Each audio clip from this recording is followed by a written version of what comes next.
Yo, yo, yo, yo, yo. What's up? What's up? What's up? What's up? Welcome back to Let's Chop It Up. Follow us on Facebook, Twitter, and YouTube. Brothers, how you doing this weekend? What's going on? How you doing? Rod, how you feeling, brother? I'm feeling all right. You know, I'm gonna have a little procedure this week. I made it through, but I'm all right. You know, I had to get a little kidney stone removed, but yeesh. Yeah, yeesh is right. Yeah, that's a little rough. I don't wish that on nobody unless I don't like them, because then that's the real way to get them back. You know what I'm saying? But other than that, everything is good. Other than that, I decided that I am not going to be eating fast food no more. That's a good thing. Yeah, my son is in town, and other than that, everything is good. I'm just tired of trying every chicken sandwich that comes out. You know what I'm saying? I still haven't had the Popeyes one. I refuse. Yo, to be honest with you, I had the Popeyes chicken sandwich for the first time maybe I say 2 weeks ago. You know what I'm saying? I waited for the line to die down because I wasn't going to stand in line for a chicken sandwich. That sounds crazy to me. But other than that, I made a pledge this week. I am going to stop eating fast food. Yeah, I couldn't do Popeyes. Once they start doing hip hop commercials, I said I'm done. I can't. And have black people singing and chucking and driving before I can do it. I refuse to do it. Derek, how was your weekend, brother? Hey man, my week was lovely, man. I would just like to shout myself out. This is the third weekend in a row that I got my ass up and went to the gym. That's what's good, man. Yeah, man. So I got a good trainer. Young white guy, man. He just is just in shape for no damn reason, bro. He just like, what I'm saying, just walks around, just looks beautiful, man. The dude looks like he's sunshine and air. You know what I mean? I'm just trying to cut out the weekend vodka, man. This guy's amazing, but he's got me on point, man. Don't let him hurt you. Right? Yeah, I'm feeling it though, man. I'm feeling it. But he's it's good. It's good work, man. It's good work. What's up? Yeah. My brother Kelvin, how was your week, man? Yo, it's crazy. It's kind of like Derek's. The difference is this is the third month in a row I haven't been to the gym. So so we got similar goals, just different directions. But I just I realized I need a nap. I haven't had a nap since I was little. And I'm just a brother just burned out, you know what I'm saying? But other than that, everything is good. I'll say this: I had a death in the family last week with the funeral, and so I came up with this idea. All the elders in my family, this August, I decided get my cousins together. We're gonna do something to honor all of them now. Just everybody that's above 70 plus, 75 plus, just get them all together and thank them and do something for them right now. Tell them that we love them, give them the flowers right now. So that's what's going on in my life. And, I'm excited for another episode of Let's Chop It Up because I look forward to that every single week. Yeah, man. I'm glad you're doing it because my family, you have a family reunion every year. And this is the second year we're not going to be able to do it. But we're thinking about trying to get some of the people in a certain region together to celebrate, like our elders are leaving us and stuff like that. Exactly. But I had an interesting guy. So I had vertigo for the first time. Whoever had vertigo, that's the worst shit in the world. Feel like you have an earthquake every day. The thing vertigo reminded me of when I was in college, I smoked some bad weed with this girl we call Lady Heroin. And actually, me and my man PC, I ain't gonna say his real name, had us tripping. That was the last. So I never want to see Lady Heroin again. I never want to witness vertigo again. I'm tripping off that you just chilling with somebody named Lady Heroin, bro. Yeah. Decisions. I gave it a name. But you wasn't doing heroin though. No. This is a long time ago. Long time. Yeah. But this week, it was for those they was on the chopping block. We have this. Let's go ahead. We on the chopping block. It was St. Patrick's Day, and then I wonder how do you guys feel about black people celebrating St. Patrick's Day and Cinco de Mayo. Sorry. How do you guys feel about that? I think when none of them celebrate any of our holidays. Well, I think you just said it. I remember when I used to work in the police department, I used to see like certain black cops like celebrating St. Patty's Day, and I would kind of look at them a little sideways, saying like, if you wanted to celebrate some sort of black holiday, you couldn't get a white person in here to put on any type of shirt or put a flag on their shirt or anything like that. They would look at you like you were crazy, but you sitting up in here with a clover and stuff, and now all of a sudden for that one day you believe in leprechauns. You know what I'm saying? It's just crazy to me. It's just I don't know. I mean, I never celebrated St. Patty's Day in my life, and I never will. You know what I mean? It has nothing to do with me. St. Patrick's Day is a great after work celebration. You know what I'm saying? Like, I know why you're saying that. Hey, man, listen, let me tell you something. Happy hour is lit on St. Patrick's Day. So I'm gonna need you to stop talking about them nice people, right? You know what I mean? Because go on in there, enjoy yourself something, man. So if they get rid of happy hour, Derek, you coming back over to me? Look, happy hour. Listen, brother, that's an integral part of St. Patrick's Day, man. That's like taking a Christmas tree out of Christmas, man. I'm telling you. Well, go ahead, Kelvin. Go ahead. I'm gonna give my thoughts. You know, first of all, I think people celebrate any excuse to drink day. That's pretty much what it is. But I do understand. I think Rodney's point. Sometimes we need to understand the significance of people's heritage and kind of understanding. Sometimes we don't take that same pride in the things that we celebrate, and the rest of the world doesn't always celebrate with us. We don't really have many days like that. So, you know, I think we need to start being a little more, you know, interested and concerned with some of the things that we need to do just as a community at large. Because if not, sometimes our identity seems to get lost a little bit in other people's cultures and identity. Yeah, my thing is, like, if you're going to celebrate a day like that, let's go back. I'm going to go back to the essence of the history of it. When they ran the indigenous black people out of Ireland. I'm not pronouncing right. TWA. It was short pygmy people. They had a snake crown on their hat. So that's what the reason why they ran. That's why they have St. Patrick's Day. My thing is, you celebrate a day just for drinking. They drink on Christmas. You drink on New Year's. Why don't they celebrate a culture day? They never celebrate anything with the culture of our people, or anybody else. You know what I'm saying? So they will have a better understanding of us and would treat us a little different if they celebrate that. There's no reason for Americans to get together to drink. They drink for fucking anything nowadays. So that I see that to me as a lame excuse. There's no reason. It's happy hour every fucking day. Yeah. You don't need to do it, but damn, you know what I mean? I'm going to tell you, Derek, that was the comeback, Derek. You know what I'm saying? You don't need to do it, but damn, I know Derek something strong. Derek's like, well, you know what I'm saying? Nah, man. I'm gonna tell you guys something from working on the police department. On those St. Patty's celebration, those drunken stupor day would lead into a lot of violent fights too. Exactly. So they would. That's why it would be such a detail even after the St. Patty's Day parade, because after the parade, everybody would flock to the bars. Yeah. And then they would have all the cops on standby for the big fights that's going to break out from everybody being drunk. Now, I'm gonna tell you what I don't like, and I gotta say this, I'm not trying to talk about anybody in particular, but I do not like when certain groups of people or cultures don't particularly care for us, whoever they may be, and then to actually do something to honor them, whoever they may be. And that's something I'm very, very conscious of, because I won't spend money with people that don't have regard for me, and I won't celebrate things that represent people that don't have regard for me, whoever they may be. That's the responsibility. Amen, Kelvin. Yeah. And no argument out of that, man. Yeah, no argument from that. You know. That's my thing. I will never celebrate St. Patrick. Irish, anybody celebrate your own culture. I'm happy. All right, I'm just keeping it fun. I can't hold this no more. I'm just be honest with you. I don't order food from the Chinese restaurants no more, because when I was back in the day working in youth ministry, the Chinese restaurants in the black community never support anything that the kids do ever. You never sponsor a basketball team. You never sponsor a football team. The Rochdale Rifles, nobody. And so as a result, all these parents, because I told the people, I'm like, I never see anybody Chinese coming here and order anything. And all these people. So I'm like, yo, and Kelvin, I was going to save that for later. And I remember when you and I talked about this a long time ago, but I'm gonna bring up this point again later on in the show in a few other segments. So recently, I don't know if you guys saw in the news, it was this guy that killed shot a significant, killed the people in the house over not getting the stimulus check. He wanted to split the kid's check. It was $1,400 check. He wanted $700, and he killed 4 people in the household for this. What are you guys' thoughts on that? And did you see it? Oh yeah, I heard about it. It's crazy because I think he killed 4 people, 3 adults, and a 7-year-old. Yeah. Yep. Well, did he kill the? No, he didn't kill the 7-year-old. He killed a child, but he kept his child alive. His child was 6 months old, but he killed another 7-year-old in the house. He killed the 7-year-old. Yeah. But I don't know, man. Like when I hear things like that, the first thing I think is like mental illness or like a drug problem. You know what I'm saying? Because that's pretty freaking extreme over a $1,400 stimulus check. You know what I mean? Man, when you break it down, it's only $700. Yeah, well, you break it down. Yeah.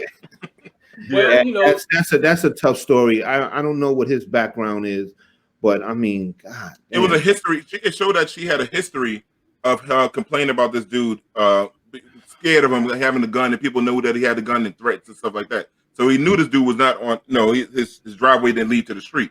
Yeah, that's what I say. So usually those type of stories, there's some sort of mental illness involved in that type of stuff.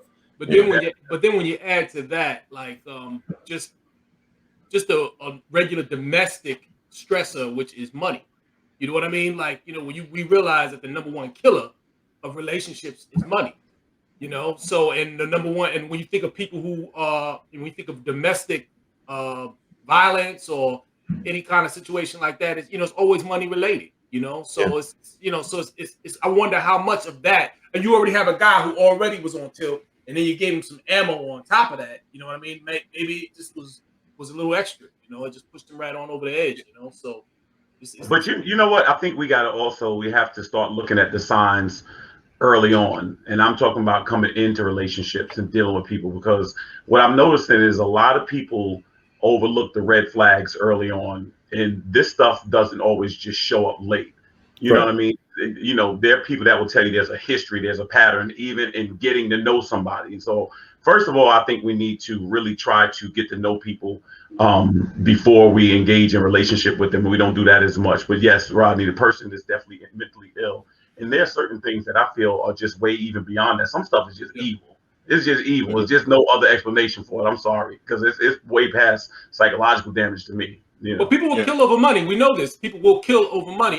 Rodney, how many domestic violence situations did you see that were centered around money? You know, I'm gonna say, Derek, you have a point. There's a lot of them are over money, and usually when you see a lot of domestic violence, sometimes alcohol is involved as well too. You know what I'm saying? But a lot of the times in marriages and relationships, lots of times it is over money. Derek is definitely has a point there. But at least some people will go for the long game. Like, what you in for? I'm in for the rest of my life over $700. Somebody stop me from being rich. Let me add to it. Let me add this. It's lots of domestic violence and domestic issues that have to do with money is over irresponsible spending of money. You know what I mean? Putting themselves in situations that they shouldn't have, or they could have avoided if they had actually thought it out first. You know what I'm saying? Right. Yeah. Well, you're going to have a long time. I hope he has $700. Somebody put $700 on his books while he's in jail. Yeah, he ain't coming home. No, he ain't coming home. He ain't coming home. So we had a tragedy in down in Atlanta, Georgia this week. A white guy came inside, started shooting up people in the different massage parlors across the Atlanta area. And he claimed that the sheriff said he was having a bad day. So thoughts, gentlemen? Wait, before we got to start, I want to apologize to D, because we talked about this earlier this week, and I thought that it was a statement that the perpetrator had made. But no. Yeah, you were correct. So I just want to apologize and just say you was on point earlier. But go ahead. First of all, let me say this. As one of my friends just reminded me about this tragedy that's going on. So I want to retract the whole Chinese food statement right now, first of all, because I think there's a lot of backlash that's going on in the Asian community. And I don't want any community to feel that they're not being taken seriously or they're being discriminated against, because I certainly don't do that, although I still, conscious of where I spend money at. But I want to say this, it's just a tragedy. And again, I say it's just evil. It's evil just to do that. Right now, I think we're seeing epic proportions of mental illness. I think we're seeing people lose it in different ways. And I think it shows just how fragile we are as a society. One of the things that I'm very conscious of is not making, either materials or status or position some type of God. I mean, we come from a people that have had to do it out. We've come from a people that have had to go through some things. This man had all types of excuses about why he did it. And then law enforcement has kind of painted this picture and give the man a soft landing. So what has set the Asian community off is this fact that it was, summarily dismissed as just a bad day. Although he's not the one that, the officer's not the one that said it. They're quoting him. The way it's painted, the officer said it. The officer said it. So it was the officer's statement? Yeah, that's what I was The officer's statement. These people are never demonized for what they do with other cultures. Yeah. I got you. And the thing is, how many black young men have bad days? And they don't get the cops. I had a bad day yesterday. You know what I'm saying? So that's what I think the bullshit comes in when white men always get an excuse to fuck up. And I'm tired of it. And I think everybody's tired of shit. And I think that's why the Asian community got upset. But I'm going to jump on the Asian community and something else about why black folks ain't standing for them. A lot of black folks ain't standing. But that's another subject. And we're going to talk about that tonight. But the thing is, why do white men always have a reason? Why do they always have to have mental illness? Why they could shoot up Vegas? Why they could go shoot up a club? And it's always got to come down to they have mental illness. That's the bullshit that our community never sees. That we can get like, oh, young black man he went to rob some groceries and he had mental illness. And that's why you got to make sure that you have a way of controlling your own media, and that's what we don't do. We don't do that. So the people that frame the situations, those are the ones that are running it, and that's it. And no one is going to make their community look bad if they don't have to. So they're controlling the board, and we have to do something to make sure that when we have an outlet or voice, that we can get it out there. Yep. You know. And you know what the sad thing is also? That a white man can go in, buy a gun the same day and kill the people, but people can't register to vote the same day. Yeah, buy a gun in some states at 18 years old on your 18th birthday. And then go kill up some people, but you can't go vote when you turn 18 that same day. They trying to just be real. Get arrested. The black experience is looking kind of gray on this show today. I can't run. It's looking kind of bad. We don't know. But also it's another thing that's been trending on social media since we're on the top of Atlanta. Like, you know, a lot of Asian community want black people to come to be allies, and a lot of black people saying like, hold up, you attack our women in nail salons, you attack our ladies in the beauty supply store. You know what I'm saying? So how they treat us in stores. So a lot of people's like, hey, this is on y'all. Well, what's happening to them? And like you said, they don't support. They don't support. Like me and Chicken, we used to do a Give Back to Community Day. We just asked for a pan of rice. It was like, no. Yeah. What's happening to them now? We've been living for a long time. Welcome to our world. Welcome to our world. You should have been at the cookout. You supported the cookout. Yeah. You know, so I understand. I'm not saying it's right. And I support. And I don't want nobody getting harmed and like that. But I do understand those folks that have that voice where they saying like, oh, well, I understand it. I agree with it. I understand. And what I think was real sad about that though, you know, we start talking about, you know, nail salons and, you know, all this stuff. I remember seeing a video at one point where there was someone, you know, Asian person just totally disrespect these sisters, you know, in the spot, you know, in the hair place. And then, you know, they were trying to, you know, some people came out, they were trying to pick it, close it down. But then they opened it up, they opened back up, they cut everything by half, and you saw a line going down the road. You know what I mean? And one of the young ladies actually got into an argument with one of the guys who were protesting, one of the people who were protesting. He was like, listen, why are you going back in there? Why in this, you know, why? He's asking her, why are you doing this? You know? And she just went off. He couldn't keep her, you know, just focus. Y'all trying to push me back to that argument we had about the business and ownership. That's what y'all trying to do. I see exactly what y'all trying to do. Y'all trying to take me right there. Y'all making my argument. So listen, in recent weeks, this week, I know Little Mama has got a heated battle on social media. People trying to come at her. They try to come at the brother Reza Islam. I wonder if my man, Little Mama is saying children should wait for the adulthood before they come and change their gender. Right, and I want to get you guys' thoughts about Jamie, can you pull up the little segment real quick that what Little Mom was talking about, so everybody can... So basically, my post, I was asking a question on Twitter, and I said, children they're too young to gamble, too young to drink alcohol, too young to rent a car, too young to go to a club. These different questions, and I said, but they're old enough to cut off their genitals and or change their gender. Right. It was simply a question. Just asking a question. So that's when I put that it's basically depopulation. So if you have little girls that like little girls, then you won't have children. If you have little boys that like little boys, then you won't have children. If you have little boys that think they're girls more so, and we believe in that notion without them even going through puberty or giving them an opportunity to figure out who they truly are, we'll have more confusion and less babies. That was my point. Now, when it comes to people who choose to be gay or choose to be lesbian or choose to change their sexuality with the mind frame of an adult, and you're able to do that on your own, I don't have anything against you. I have gay family members. I have lesbian family members as well as friends. And I don't judge grown people who make grown choices. But when we're talking about these babies, we have to be very mindful about what they're being fed. Because if my niece comes to me and she say, Auntie, I want to be a boy. And I'm like, why, Chinky? Oh, because I was watching a show with Sasa, and boys are very strong. They know how to shoot basketballs. They win when it comes to like tussling and little fights. And I'm like, well, you don't have to be a boy for that. and I can explain these things to her that she may be confused about. But if she's telling me, I think that I am a boy, and she still feels that after she goes through puberty, I'm not going to label her insane. I'm going to listen to her, take heed, and support her. But we're talking about making children feel like they can make a choice of changing their genitals before they even go through puberty. You don't even know who you are or what you like. Young women are talking about BBLs and things like that before their breasts and their buttocks are even fully developed. So we have to be very sensitive and mindful when we're dealing with our children. Yeah. So, any thoughts, gentlemen, on that?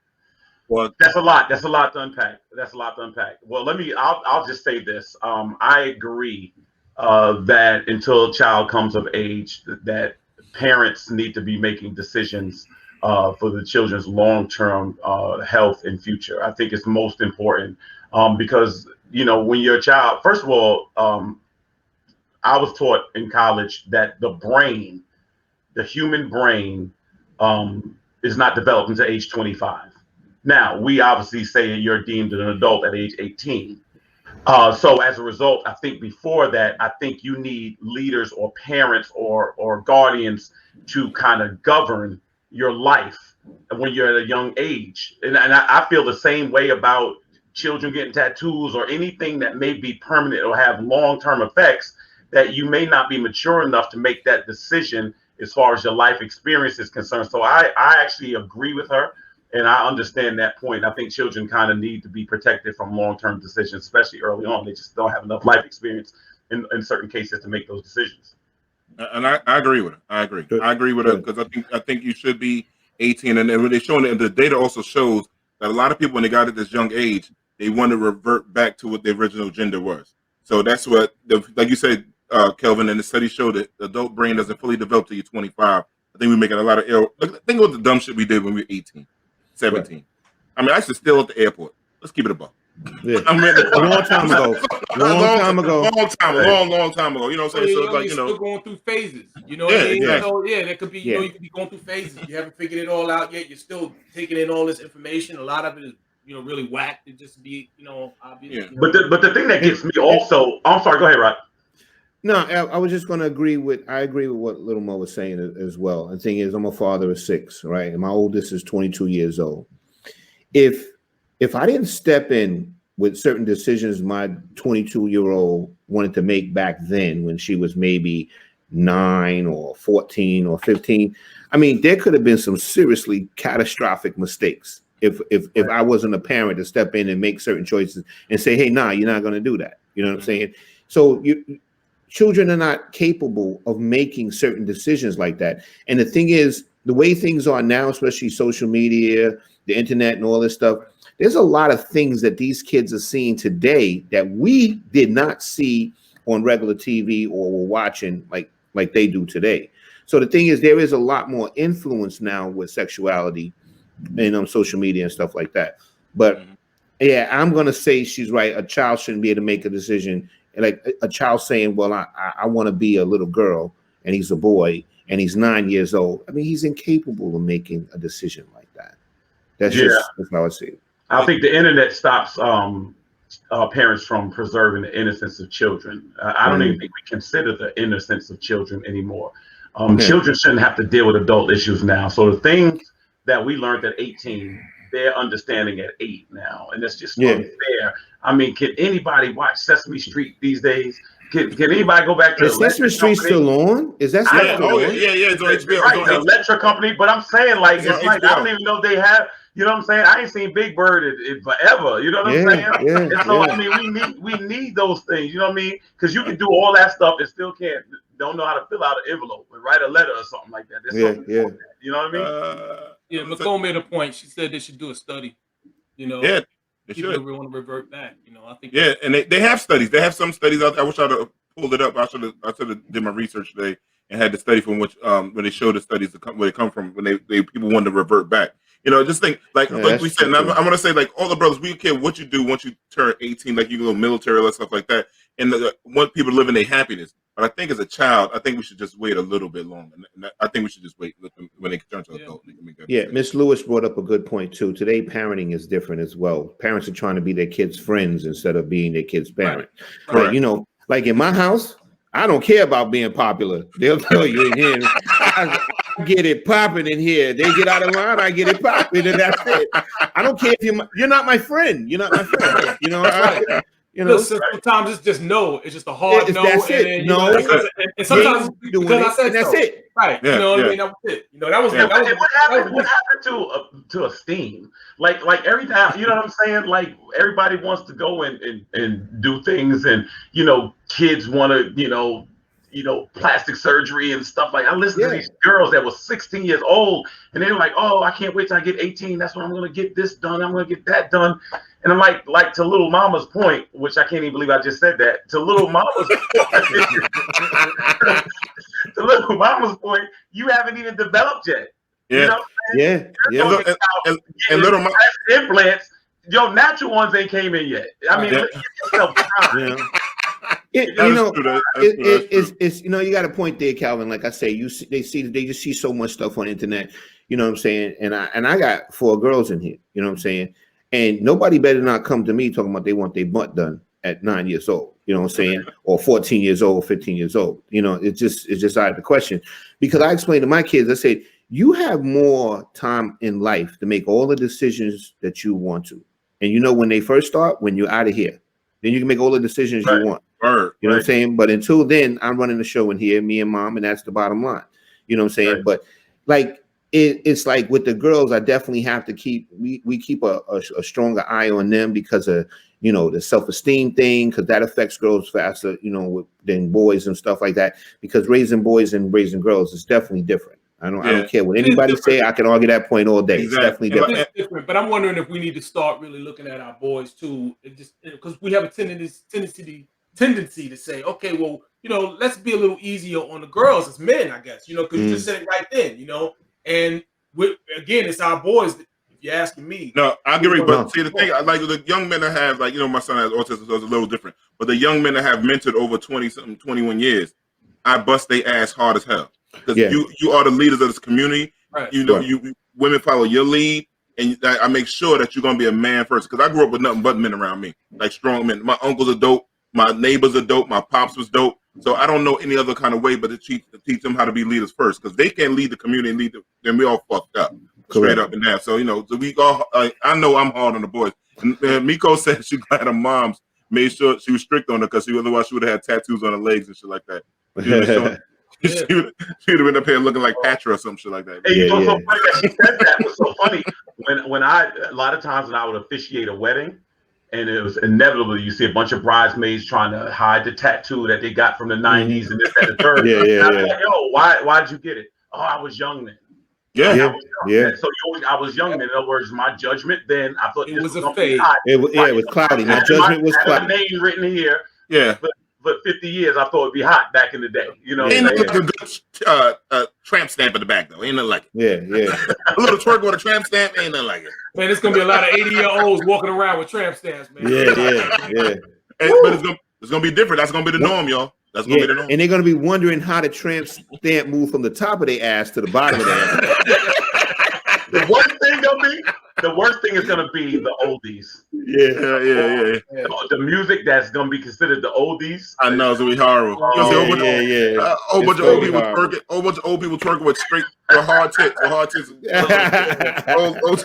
Oh man. Yo. Oh my god. Man. So this is something I just found out for the first time ever. The United Negro College Fund. First black president. A brother named Milton H. Jones Jr. I thought they would have had a black person from the gate. What the fuck? The only thing I know about the United Negro College Fund is they had good commercials. That's it. It's a great slogan. I never got a dime. I don't know nobody got a dime. We don't know nobody ever got a dime. We talked about this earlier in the week. We don't know nobody got a dime from them. Nobody knows anybody. Does anybody know anybody? I'll be honest with you. This is just between us. Don't let nobody know. But I think that the United Negroes College Fund is into loan sharking. I think that's what they do on the side. That's what I think. They might be running numbers. Let me tell you something. They just want the juice. That's it.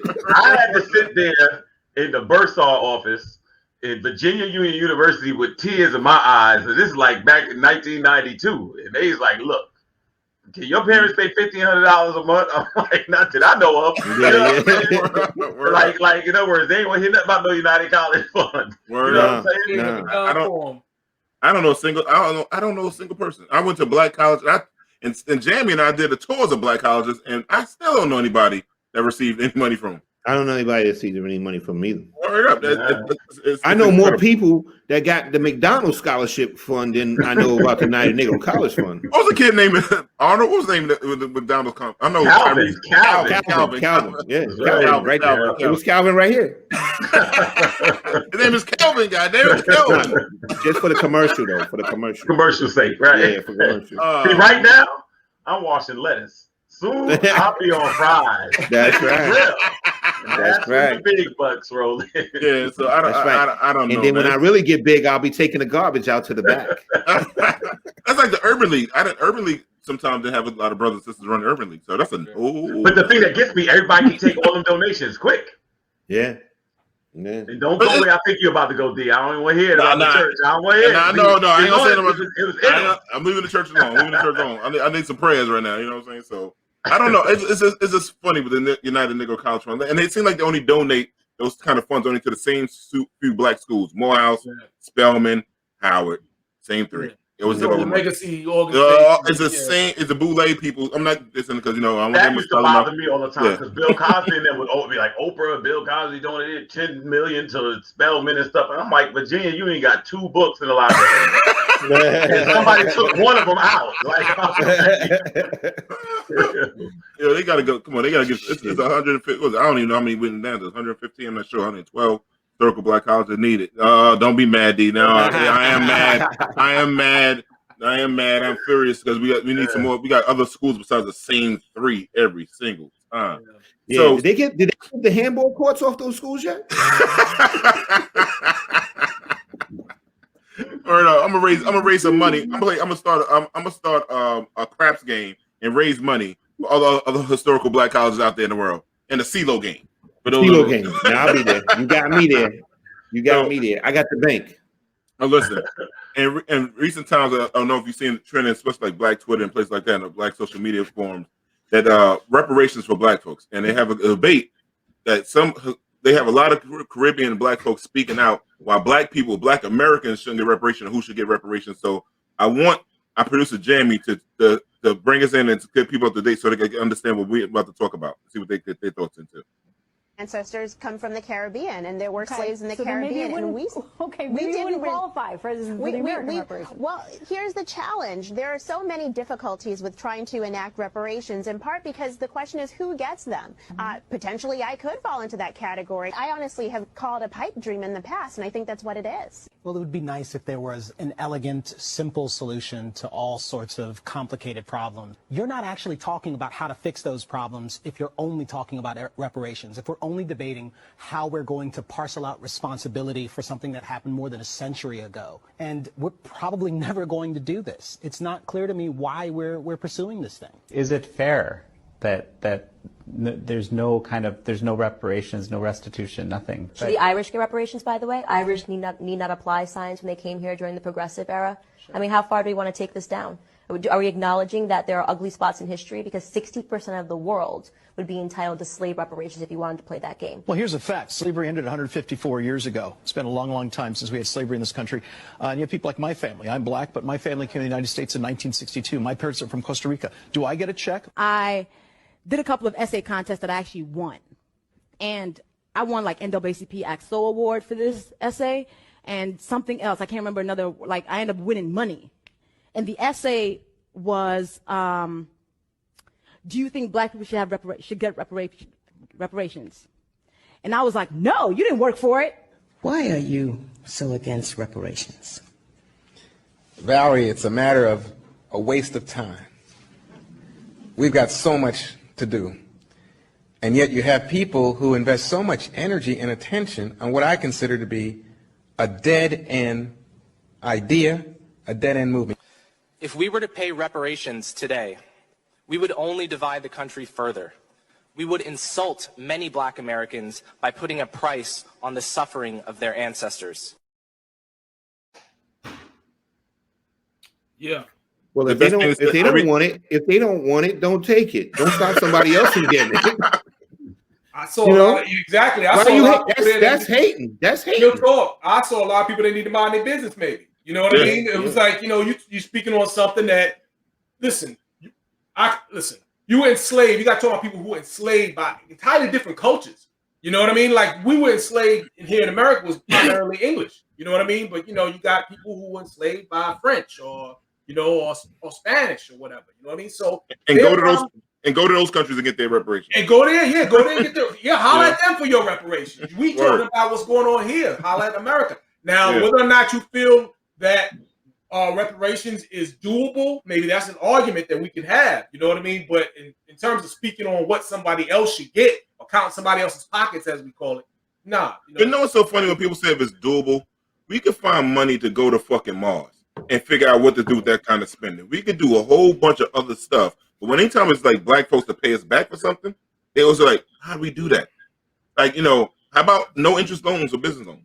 You know, how about, like, you know what I'm saying? Like, how about fair housing that you're discriminators for so many decades to get that shit better? You know what I'm saying? Like, it's so many ways you could pay back people. Like, my sister and I only the 5th generation.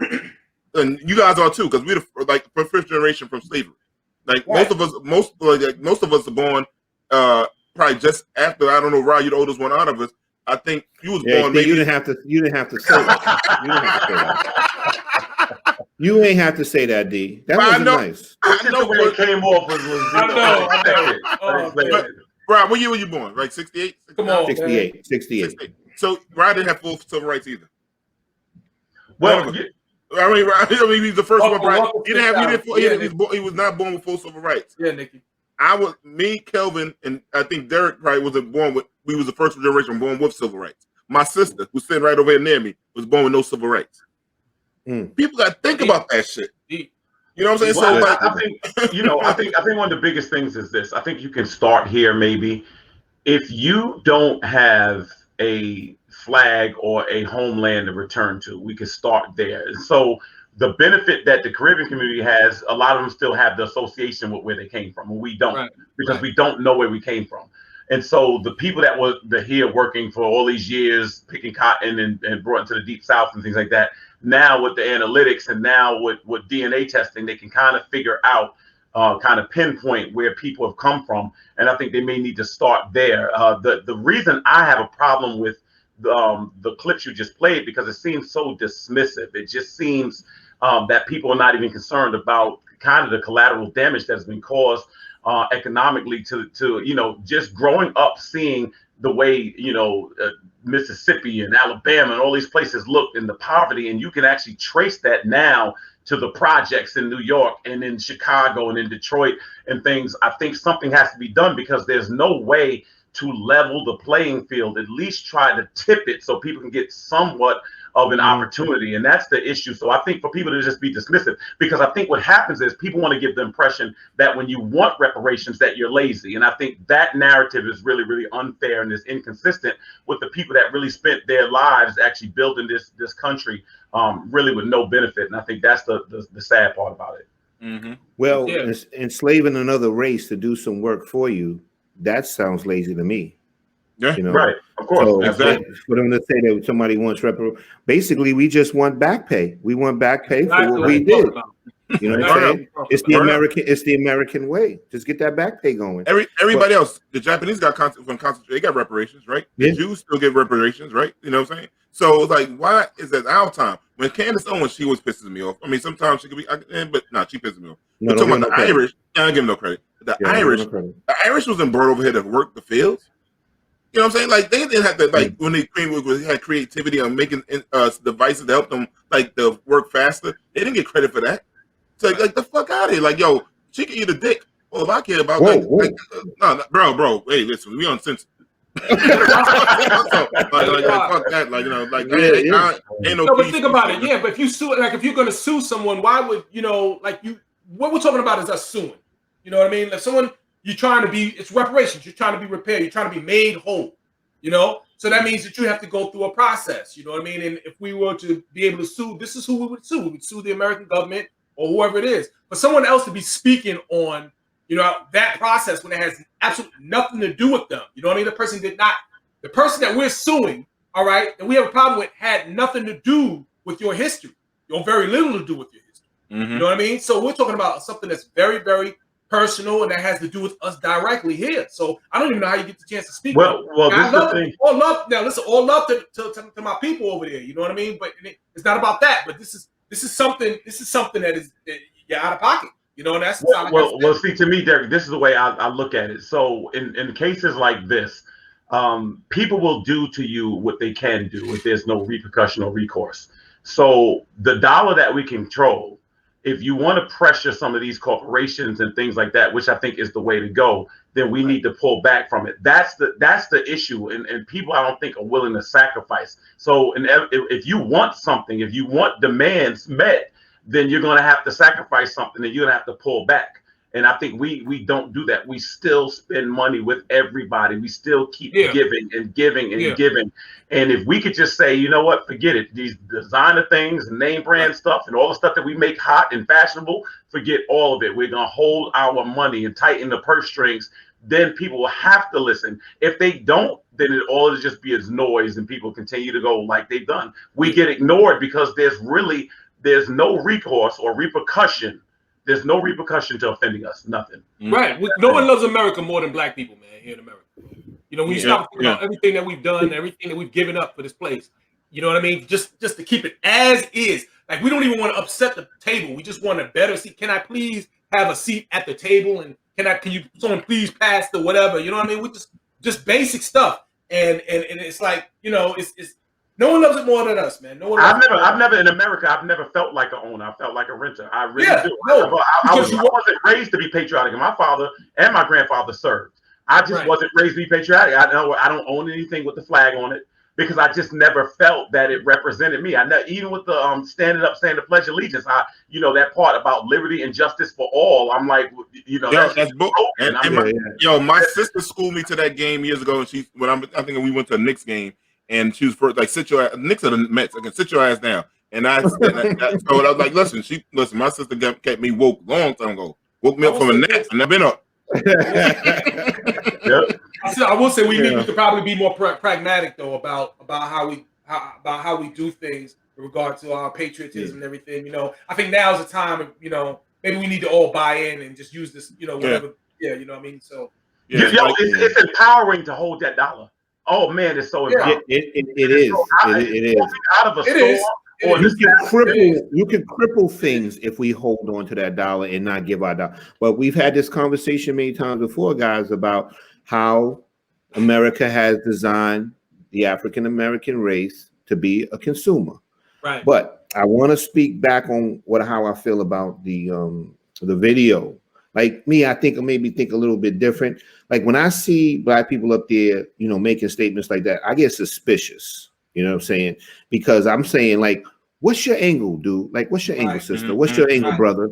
You know what I'm saying? Like, what are you getting out of this? Because you got to understand something. And you when we watched this last administration, how certain black people were used to basically go out and put out certain talking points. Right. So that certain parties can say, hey, look, black people don't even want reparations. We don't want to give it to them. They don't want it. You know what I mean? And that's what they do. Because the thing is, like, why you go out your way, sit there and say you want to make a speech about stopping reparations, stopping something that could probably advance a lot of black people. Yeah. You know what I'm saying? That's why I say I look suspicious. Like, what's your angle? What's your angle? Yeah, like somebody said, Uncle Ruckus, and I just got out of Facebook jail for calling somebody a coon. So my first day out, none of y'all sent me money on my books from Facebook jail either. So I'm just saying that. No, I did. No, D, I sent you some naked books. They on the way. It's my fourth time in Facebook jail. Yeah. But anyway, Cardi B, Megan Thee Stallion, they did a performance at the Grammy Awards, and people had to speak out. Candace Owens was one of them. Her and Cardi B went back and forth. I don't know if you guys saw that on Black Twitter there. And what are your thoughts with the way the performance? If you guys saw it, I only saw it on social media for one thing. And and she's saying like black women could do better. Basically, that's what Candace Owens' point was. And Dr. Boyce Watkins had a few things to chime in on. What are you guys' thoughts? Maybe a broken clock is right. Even a broken clock is right twice a day. Twice a day. Yeah, you know well, I think we are in a really overly sexualized society, right? I mean, it's obvious. What I always felt is this: whatever is regarding sex, there should be some discretion toward it. And the power of music and music video and performance is so powerful across the board. I did see the performance. I checked it out. To me, right now, there is nothing shocking anymore. I don't even think it to me, I'm desensitized to it. I think their bigger issue probably is how it affects kids. And I think it's unfortunate because we cannot, there's nothing that is preserved for kids anymore. I'm not a Cardi B fan. I know very little about Megan Thee Stallion. I'm not a fan of it. I'm not a fan of the music. I'm not when it comes to hip hop, I think for years, it may be unfortunate. I think they've had women go out there and think the only way they could make it is to just be sensuous and sexual. And that's why I really love the Miseducation album by Lauryn Hill. I wish we had more females that could just spit it like that and tell you something thought-provoking. I was not a fan of the performance. At the same time, I wasn't overly critical of it because it's the norm. I mean, it's everywhere. Yeah. It's everywhere. So, and don't you think when you said that about the Lauryn Hill, Calvin, I think it's the balance. Why can't we have the balance? We had sexual records way back. We had the Red Foxes. We had the Moms Mabley. We always had those kind of things. We had Just Ice in our era when he talked about the kind of Slick Rick, Toya, all that kind of stuff like that. My thing is, why can't we have the balance? Like, it's a lane for Cardi B. Like, when we back in the day, long time ago, kids, before they used to have a porno section in the video rental spot. So they had the adult section. You had your and it was closed off. It was closed off. It was closed off. It would occur, right? Yeah, I don't know. I witnessed it. I never went. So you never went. It had a curtain. It had a curtain. Yeah, you got to go back further. Kids, there used to be a video store. Yeah.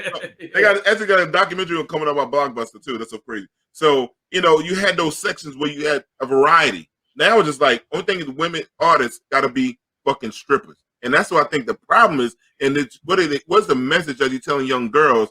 That there's not a balance. Like, okay, women could be sexual. Like, boom, like you said, we had Little Kim, we had Sister out there, right? So we had Lauryn Hill.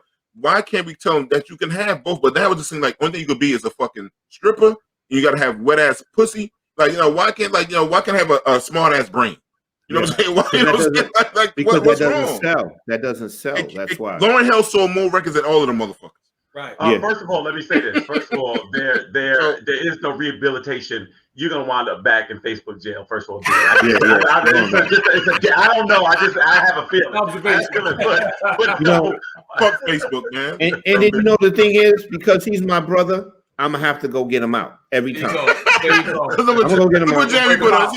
Jamie, man, you just on that. Man, I was good for a few weeks, man. I think this is the thing. I kind of look at when you grow up and you have this curiosity about sexuality, right? And so all of us, you're growing up, you're trying to see little things and figure out all these different things like that. I used to do stupid stuff. This is how I got caught. So I was a big hockey fan. I grew up on Long Island, so I was a New York Islander fan. So I was just trying to take a picture of the TV screen, right? To see and tell my friends that I went to the Islander game. That's why I was trying to lie and say I went to the Islander game.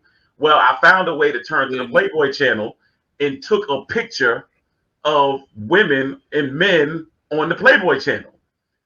Back then, you had to go take your photos to Photomat and have them developed. Like a fool, my mother goes and picks them up. Like a fool, I don't think that them pictures are in there. My mother sees the picture of people having sex on the screen, and my mother's like, this is not my son's stuff. Then the next picture is the Islander game. And that time, she didn't have a belt. She picked up another kid and beat me with them. All right? So I just want to say all of this overly sexual stuff or whatever like that. Kids, do yourself a favor. Take your time. Wait to get older. It's going to be there. Yeah. But see, just like every one of you described, right? You guys had to search to go find it. You don't got to search no more to go find it. Not anymore, man. It's everywhere. You know what I'm saying? Turn it on. Correct. It's so easy to find now. It's like you were saying earlier, you're not a fan of Cardi B's or whatever. you know, I'm not a fan of Cardi B's either. I mean, I wouldn't want my daughters looking at Cardi B as a freaking role model or anything like that.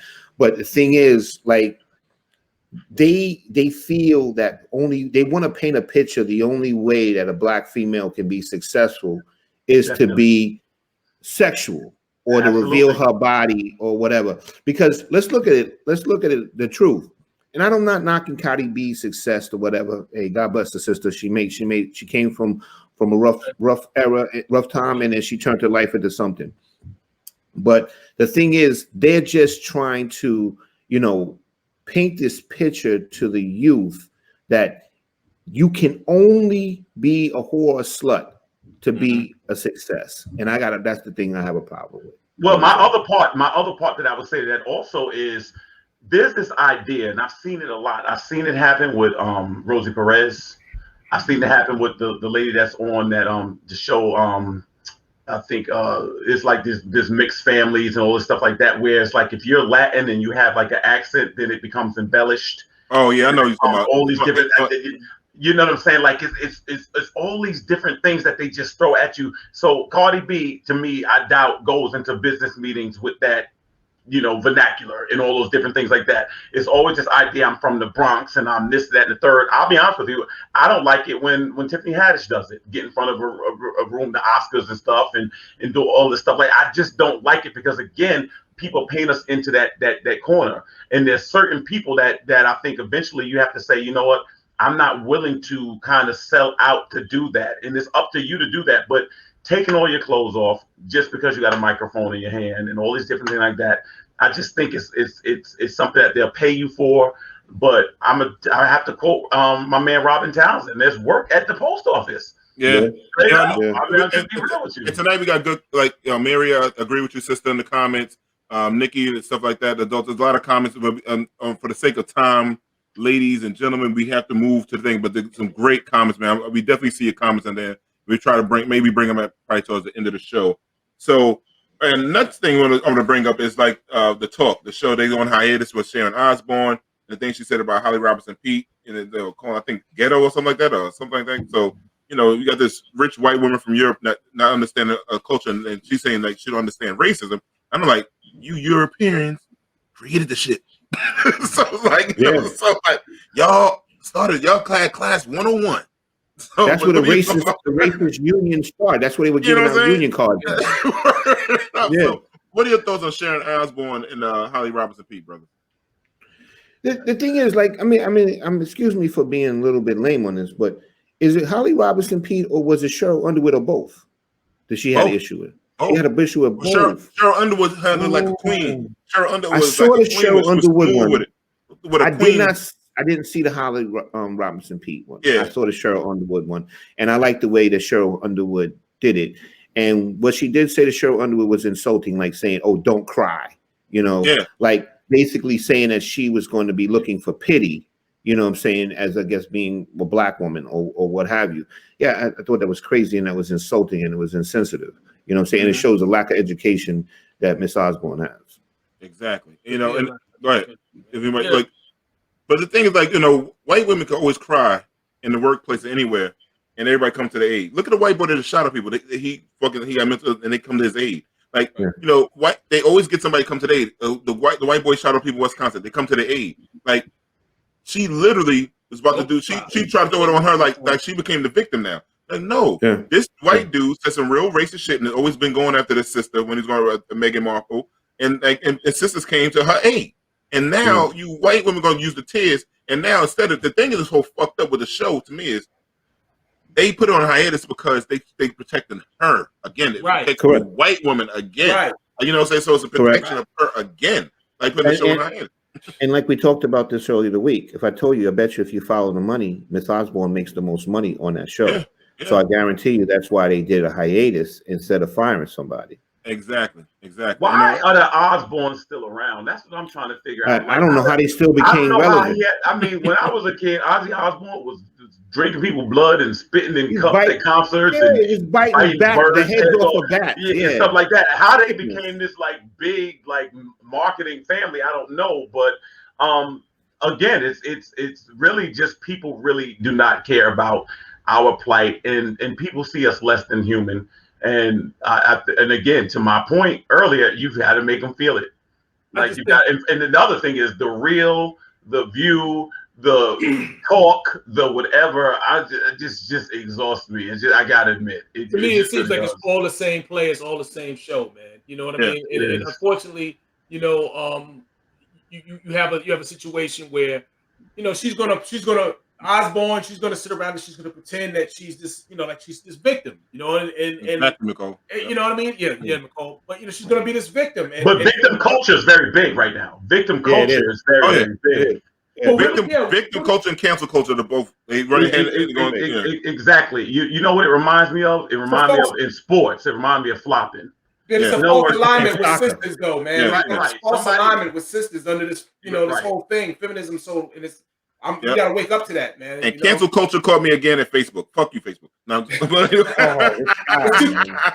views are coming out of my mouth. I'm gonna have to bail you out again. Mark Zuckerberg, you my man. I love you, man. Y'all see you at the cookout. But anyhow, I was born to the early Kardashians. Facts. I was born to the early Kardashians. Yep. So listen, I don't know if you guys saw on the Breakfast Club recently. It had a segment talking about are men gay if they get this thing called pegging. I'm explaining pegging, and I'm gonna then well, actually, the video explains pegging, but pegging is when a woman straps on and she has anal intercourse with a man. So, Jamie, can you pull up a little segment real quick? Even the conversation we have a lot with men and bisexuality, like men just be like, "Nah, he gay." It's like, well, why it's deeper than dick. It's deeper than dick. Fluidity is a real thing. It's just that we've been conditioned to think that your masculinity is in your booty hole, and it's not. What?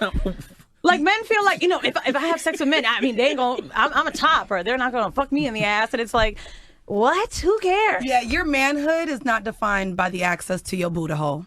That's right, Peg the Stallion. Power to the peggers. That's a chapter in the Horrible Decisions book. I need to hear more. So pegging is a term coined by a man named Dan Savage. It's when some woman puts a strap-on and penetrates a man. And pop culture has shown it, like, shout out to Broad City. I think that was, like, the first time people really got to see it. Mm-hmm. And then over time, like, when we first started our show, Mandy was like, we can't talk about this. Black people ain't ready for this yet.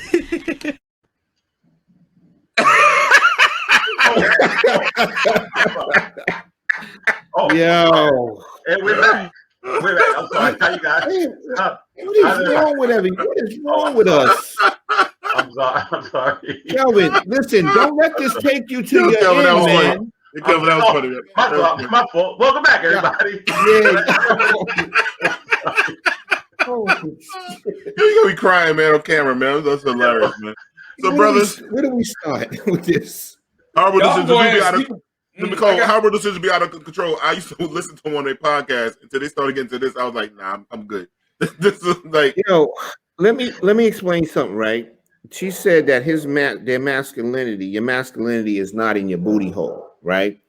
As soon as she gets that booty hole, guess what? She's gonna look at that man differently. His masculinity ain't gonna be there no more. It's gone. Think about this. So, the thing is, they're normalizing this. This is what they're doing. They feeling like, you know, and the thing is, that was the short version of that video. Yes. She went on and said some other stuff that was really far left, like saying that 65% of men do this. Yeah. That they want to get pegged. You know what I'm saying? That's extremely freaking high number. And that's I don't in her, but she did say in her whatever she didn't have a direct number. So her that was her impression. Her impression that's scary. Her impression is scary. But the thing is, that is a demasculation campaign. And that's it in a nutshell. Let's strip it back a few years on that too. So when you think about how they break down strong black men, what they call buck breaking. What do they do? Correct. They rape them in front of all the women, all the male children, and other slaves, and all the other slaves, and they demasculized him. Yes. Yep. So that's exactly what pagan was about. Yep. Well, they're doing that to us now. I mean, sorry, buck breaking. That's buck breaking. Buck breaking. That's what it's called back then. They're trying to do that to us now virtually, if you ask me. You know what I mean? With all of this conversation about 65% of this and butt plugs and toxic masculinity and all this other stuff that's happening. You know what I mean? But see, what I don't understand is, when did this big meeting occur? One day I'm up there as a kid trying to sneak and look at Playboy books. The next minute, like, all this stuff is going on in the world. All I can say is this, and I'm not aware of all the different things that's going on. All I'll say is this: all I knew and all I know is the love of a woman. That's it. And so, to me, there wasn't too many lanes. Now it's the super highway. Before, it was one lane going this way, one lane going that way, and that was just it. And so I'll say this: all I know is that what she just described to me is I have no interest in it. I have no understanding of it, and I'm not associated with it, and don't care to be. You know what I'm saying? But how you perpetuate that and make it like it's the norm could not be further from the truth, because I have no understanding of it, or I don't agree with it, you know. And the dudes that's into that, I don't understand why, but like I say, it's not me. I mean, not the kid. Yeah. The thing is, I couldn't even imagine having a conversation with a woman like that about something like that. Like, what do you mean that you want to? I can't even say that shit. They used to say a lot of stuff. They used to say a lot of stuff came home from jail. I mean, you know, they said a lot of stuff came home from jail. A lot of stuff that happened. People doing long bids and stuff like that. You know, again, you know, I know a lot of people that have gone to jail and came home, especially in the 90s, but been upstate or been real far away. And they used to say some of those things that people did. And then when they got back, they continue to do it. And I don't know how. You know how many people that, but the stats about 65% or something like that. I don't know. Listen, it was a shocking thing though. I have friends, homegirls that had dudes that would get perform fellatio on them, and then they would want to plug them in put their finger in their booty. And I had that first time I ever heard this shit. This was in the 80s in high school, and I said, "Bro, you bugging? I can't even see it. I'm a brother that suffer from hemorrhoids. I know how hard it is.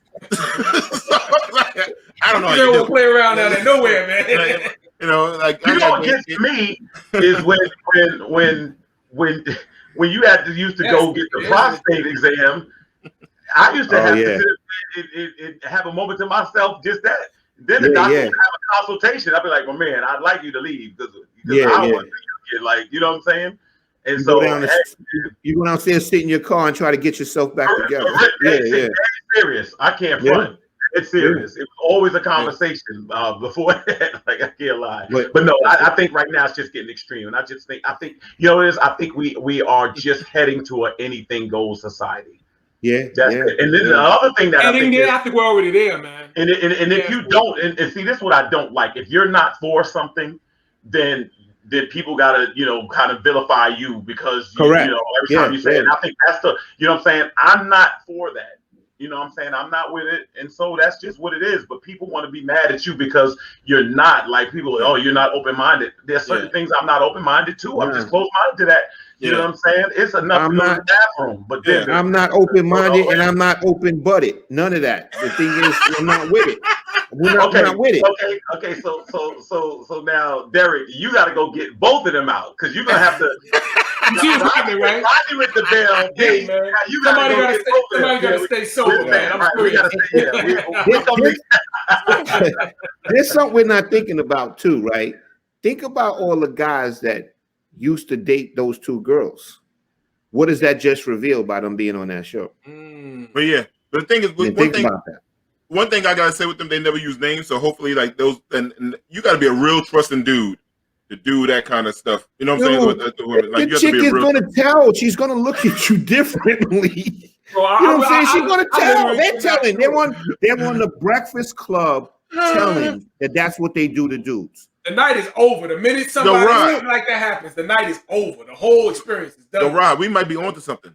What's that? When they have the Halloween or Christmas tree parade, we should get open butted t-shirts. Sell them out there. We can get them and sell them. Open butted. Okay, he gonna get the electric chair with face. I'm joking. Listen. We having a little fun. You know, just having a little fun. Opinions of demand do not reflect the opinions. And there you have it. But you ain't come out reformed or nothing. But listen, man, before you bring our next guest on the show, Jamie, take us to commercial, man. Take us anywhere. Hey.